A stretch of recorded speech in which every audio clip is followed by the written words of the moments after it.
আনফালে এই অসম চৰকাৰৰ শিক্ষামন্ত্ৰীয়ে নিজৰ ইচ্ছামতে নিজৰ মই মতালি যি ইচ্ছা তাকে কয়।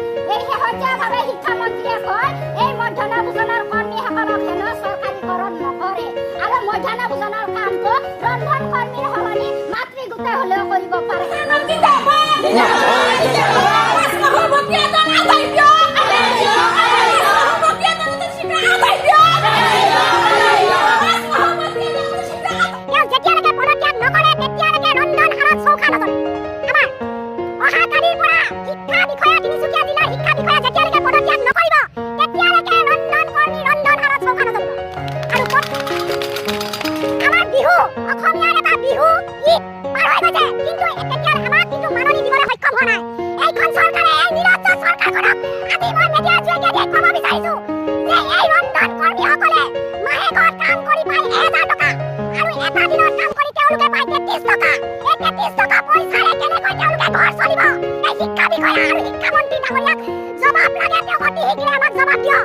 নহলে এই আন্দোলন আৰু পৰিস্থিতি বেয়া হৈ যাবলৈ আমি হুংকাৰ দিছো আৰু